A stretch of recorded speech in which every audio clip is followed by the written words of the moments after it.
የአዲስ አበባችን እምብርት የንግድ ታሪክ ማህደር በሆነችው ፒያሳ የ2 ግራም ወርቅ በ18 እና በ21 ካራት በስንት እየተሸጠ እንደሚገኝ መረጃን ይዤላችሁ መጥቻለሁ።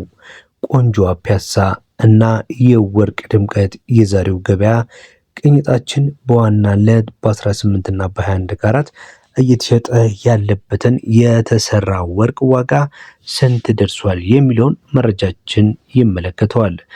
ቻናላችንን መጀመሪያ ጊዜ ከሆነ እያያችሁት ያላችሁት በዚህ ቻናል ላይ የወርቅና የተለያዩ የቢዝነስ ጥቆማዎችን የምናቀርብበት የዩቲዩብ ቻናላችን ነው። ቪዲዮአችንን ላይክ በማድረግ እንዲሁም ቻናላችንን ሰብስክራይብ በማድረግ ዕለታዊ ጠቃሚ የወርቅ መረጃዎችን በየቀኑ ተከታተሉ ዘንድ በማክበር እየጠየቅን ቀጥታ ወደ ያዝንላችሁ መረጃ እናልፋለን። የኢትዮጵያ ወርቅ ንግድ መነሻ በሆነችው በዚች ታሪካዊ ስፍራ የክብር ማዕድን ዋጋ በየቀኑ በሚኖረው የገበያ መዋዠቅና ፍላጎት ላይ ተመስርቶ ይወሰናል። ዛሬ በፒያሳ የወርቅ ገበያ ውስጥ ጎልተው የሚታዩትን የብዙዎችን ቀልብ የሳቡትን የ18 ካራት እና የ21 ካራት ወርቆችን ዝርዝር መረጃ፣ ውበት እንዲሁም ወቅታዊ ባህሪ እንደሚከተለው የምንነግራችሁ ይሆናል። መጀመሪያ የ21 ካራት ወርቅ ዋጋን ከመመልከታችን በፊት የጥራትና የውበት አይነቱ ወይም መግለጫው ምን ይመስላል ብለን ስንመለከት ባለ 21 ካራት ወርቅ በፒያሳ ነጋዴዎች እንዲሁም በአካባቢ ሸማቾች ዘንድ እጅግ በጣም ተወዳጅነት አለው። በእርግጥ ፒያሳን በድሮ በምታውቋት የወርቅ ገበያዎቹ እንደ አሁን ሰዓት እንዳለው ገበያ በጣም የተጥለቀለቀ አይደለም።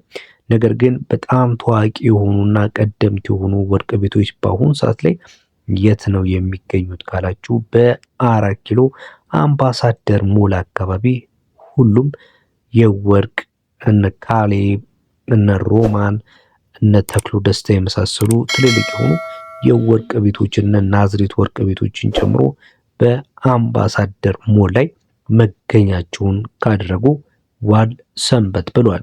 ነገር ግን የቀሩ ደግሞ ሌሎች በፒያሳም አካባቢ የሚገኙ ወርቅ ቤቶች አሉ ማለት ነው። እና በእነዚህ በፒያሳ ነጋዴዎች እንዲሁም በ4 ኪሎም ባሁን ባሉት ሸማቾችም ነጋዴዎችም ዘንድ የ21 ካራት እጅግ በጣም ተወዳጅነት አለው።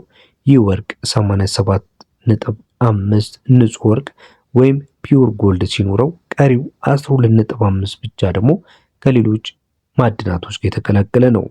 ዋጋውን ከመንገሬ በፊት ምን ያህል ማራኪነት አለው፣ ምርጫዬስ ለዚህ አይነቱ የወርቅ ካራት ምን ሲገጥመኝ መግዛት ይችላሉ ካላችሁ ብዙ ሰዎች የሚገዙት 21 ካራትን ብዙ ጊዜ ሰርግ ሲደርስባቸው ምናልባትም ደግሞ ስጦታ ሲፈልጉ ለጥሎሽ ሊሆን ይችላል፣ ለተለያዩ ልዩ ልዩ ለሆኑ የስጦታ ወቅቶች ላይ የሚመርጡት ነው። እሱ ብቻ ሲሆን ካሽን በጥሩ ሁኔታ ሊቀይሩ ከሚችሉ የወርቅ አይነቶች መካከል አንዱ ነው። ዋጋው እጅግ በጣም አሪፍ ስለሆነ ማለት ነው። በተጨማሪም ደግሞ ማራኪነቱ እንደምታውቁት ከሆነ ቀለሙ ወደ ደማቅ ቢጫነት ያደላ ሲሆን በቆዳ ላይ ሲያርፍ ግርማ ሞገስና ድምቀትን ይሰጣል። እንደነገርኳችሁ ለሰርግ፣ ለቀለበት እንዲሁም ለሀብል እንዲሁም ደግሞ ለረጅም ጊዜ ቁጠባ እንደ ኢንቨስትመንት አማራጭ ነው ማለት ነው። የአሁኑ ገበያ ታዲያ ምን ይመስላል ካላችሁኝ ከፍ ያለ የንጽህና ደረጃ ስላለው በካራት ከ18 ካራት ዋጋው ከፍ ብሎ ነው እየተሸጠ የሚገኘው። በአሁኑ ሰዓት ላይ የውጪው የ21 ካራት ወርቅ በመሸጥ ላይ የሚገኘው በ32500 ነው። 2 ግራም ደግሞ በኢትዮጵያ ብር በ65000 የኢትዮጵያ ብር የውጭው ማለትም የባህሬን ወርቅ በመሸጥ ላይ ነው የሚገኘው። የሀገር ውስጡ እስካላችሁ የሀገር ውስጡ በ28000 ብር አካባቢ በመሸጥ ላይ ይገኛል። 2 ግራም 56000 ማለት ነው። ነገር ግን ወርቁ ላይ እንዳለው ዲዛይን ልዩነት እንዳለው እንድታውቁ ፈልጋለሁ። ምክንያቱም ሜኪንግ ቻርጅ የወርቅ የስራ የዲዛይን ዋጋው አንዳንዴ ወርቅን ከፍም ዝቅም ሊያደርጉት ይችላል ማለት ነው። ከ18 ካራቱ ግን ከፍ ያለ ንጽህና ስላለው እንዲሁ ዋጋውም ከፍ ያለ ነው ማለት ነው። በመቀጠል የማሳያችሁ ደግሞ የ18 ካራቱን የወርቅ ዋጋ ይሆናል።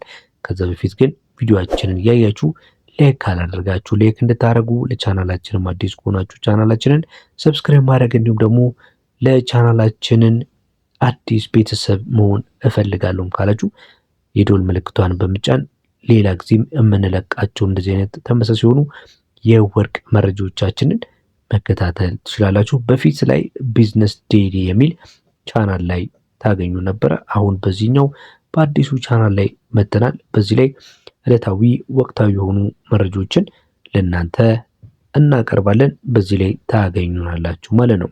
በመቀጠል የ18 ካራቱን ወርቅ ዋጋ ስንነግራችሁ ከዛ በፊት ግን 18 ካራቱ በጥንካሬው እንዲሁም በዘመናዊነቱ ይታወቃል። 75% ንጹህ ወርቅ ነው ያለው። 25%ቱ ደግሞ ብርና መዳብ ያሉ ጠንካራ ማዕድናት ድብልቅ ነው ማለት ነው። ማራኪነቱን ስንመለከት ይህ ወርቅ ካለው የጥንካሬ ባህሪ የተነሳ ለተወሳሰቡ፣ ለደቂቅ፣ ለዘመናዊ ዲዛይኖች እጅግ በጣም ምቹ ነው። ለተለት አጠቃቀም እንዲሁ በቀላሉ የማይጫርና የማይታጠፍ እንደሆነ ብዙዎች ይመሰክሩለታል። የአሁኑ ገበያውን ስንመለከት የንጹህ ወርቅ መጠኑ ከ21 ካራት ማነስ ማለቱ ዋጋው በአንጻራዊነት ተመጣጣኝ ነው፣ ኪስም የማይጎዳ ነው ይሉታል ብዙዎች። ውበትና ጥንካሬን በተመጣጣኝ ዋጋ ለሚፈልጉ የፒያሳ ሸማቾች ዋነኛ ምርጫቸው ነው። ዛሬ ላይ የ18 ካራት እየተሸጠ የሚገኘው በዚህ ሰዓት በ23500 እስከ 24000 ባለው ነው። የ2 ግራሙ ደግሞ ከ47000 እስከ 48000 የኢትዮጵያ ብር እየተሸጠ ይገኛል ማለት ነው። ተመልካች አድማጮች እንግዲህ ገበያ ላይ ስትወጡ ወርቅ ልትገዙ በተለይ ስትወጡ ማድረግ ስላለባችሁ ጥንቃቄ እጅግ በጣም ማስተዋል ይኖርባችኋል። በተለይ ከደረሰኝ ጋር ከሚዛን ጋር እንዲሁም ደግሞ ወርቆች በባህሪያቸው የተለያየ መለያ ወይም ደግሞ ሃልማርክ አላቸው። በወርቁ ውስጠኛው ክፍል ላይ የተጻፉትን ጽሑፎች መለየት ይኖርባችኋል። ምናልባት የማይታዩ ከሆኑም ደግሞ የአጉሊ መነጽር ወይም ደግሞ መፈተሾችን ቼክ በማድረግ መለየት ትችላላችሁ ማለት ነው።